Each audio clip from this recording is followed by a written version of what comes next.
Alam nyo ba na ang isang maliit na electronic component sa loob ng inyong sasakyan ay kayang magpababa ng performance ng makina ng halos sangkapat at magpataas ng konsumo niyo sa gasolina ng 20% sa bawat pagpapagas?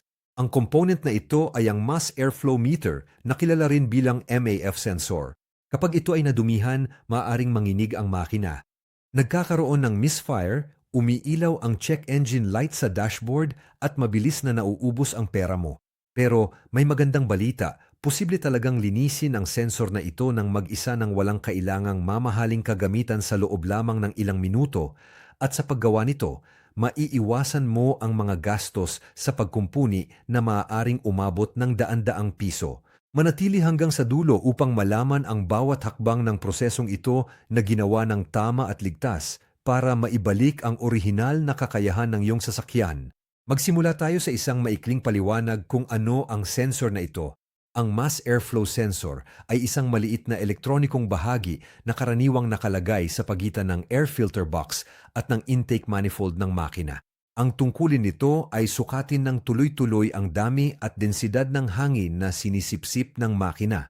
Ang mga nakalap na impormasyon ay ipinapadala sa electronic control unit ng sasakyan na ginagamit nito upang matukoy ng wasto ang dami ng gasolina na dapat i-inject.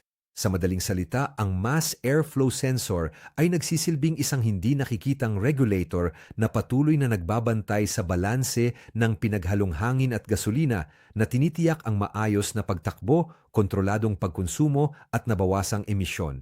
Ang problema ay lumilitaw sa paglipas ng panahon dahil sa pagkasira. Unti-unting naiipon sa sensor ang alikabok, mga latak ng langis mula sa air filter, at iba't ibang partikulo sa hangin na nagpapababa sa pagiging maaasahan ng mga sukat nito. Nagreresulta ito sa serye ng mga katangiang sintomas, hindi tumutugong pag-arangkada, hindi pantay na idle, kapansin-pansing mataas na pagkonsumo ng gasolina, pagkakaroon ng itim na usok sa tambutso, at kung minsan ay pag-ilaw ng engine light. Eksakto para maiwasan at maitama ang mga problemang ito, kaya kinakailangan ang regular na paglilinis ng sensor na ito. Bago simulan ang pamamaraan, kailangang ihanda ang ilang pangunahing kagamitan. Guwantes at salaming pangproteksyon para makaiwas sa mga kemikal, isang screwdriver o maliit na wrench na angkop para tanggalin ang sensor mula sa lalagyan nito, isang malinis na basahan na ilalagay sa ilalim ng sensor para sumipsip ng anumang talsik ng produkto, at higit sa lahat, isang cleaning spray na ginawa eksklusibo para sa mass airflow sensors. Mahalagang paalala, huwag na huwag gagamit ng mga generic na produkto gaya ng mga multifunction degreaser, panlinis ng throttle body, mga produktong para sa carburetor o panlinis ng preno. Ang mga sangkap na ito ay nagiiwan ng latak at maaaring magdulot ng hindi na maibabalik na pinsala sa sensor. Kapag handa na ang mga kagamitan, maaari nang simulan ang pagbaklas. Buksan ang hood at hanapin ang air filter housing, ang isang intake duct ang nagkokonekta sa housing na ito patungo sa katawan ng makina. At ang airflow meter ay karaniwang nakakabit ng direkta sa duct na ito. Pagkatapos tanggalin ang kable ng kuryente na nakasaksak sa sensor sa pamamagitan ng pagpindot sa retaining clip habang dahan-dahang hinihila ito ng diretsyo mula sa konektor. Luwagan ang pagkakabit ng sensor, dahan-dahang paikutin ito at alisin mula sa lalagyan nito. Mag-ingat, sa loob ng sensor ay may mga napakapino at sensitibong conductive filament. Mahigpit na ipinagbabawal na hawakan ng mga ito gamit ang mga daliri o anumang bagay dahil maaari nitong masira ng tuluyan ang piyesa. Ilapag ang sensor sa isang malinis na basahan at magpatuloy sa susunod na hakbang. Ihanda ang espesyal na panlinis na spray at ikabit ang tubong nozzle sa spray. Hawakan ang sensor ng patayo sa layong mga 10 hanggang 15 sentimetro at mag-spray ng maikli at paulit-ulit ng 10 hanggang 15 beses. Ilapat ang produkto ng pantay-pantay sa lahat ng bahagi ng sensor. Para sa pantay na paglilinis, ianggulo ang sensor sa iba't ibang direksyon habang nag-spray. Kapag tapos na ang paglilinis, ilagay ang sensor sa isang malinis at mahangin na lugar at hayaan itong matuyo ng kusa sa loob ng hindi bababa sa 10 hanggang 20 minuto. Huwag na huwag itong ikakabit muli habang basa pa ang sensor dahil maaari itong magdulot ng short circuit at makapinsala sa electrical system. Kapag tuyong-tuyo na ang sensor, maaari mo na itong ibalik.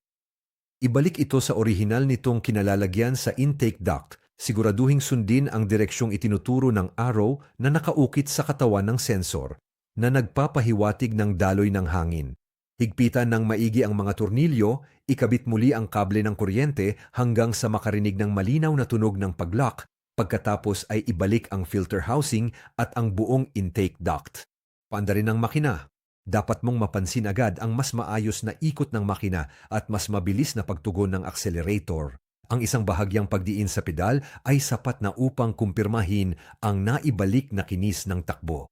Ang mga pagbabago ay karaniwang ramdam agad ng walang antala. Mas kaunti ang panginginig ng makina habang naka-idle, mas swabe at walang pag-alog ang pag-arangkada at kapansin-pansing bumababa ang konsumo sa gasolina. Para mapanatili ang performance nito sa katagalan, inirerekomenda na gawin ang paglilinis na ito tuwing 6 na buwan o sa bawat pagpapalit ng air filter.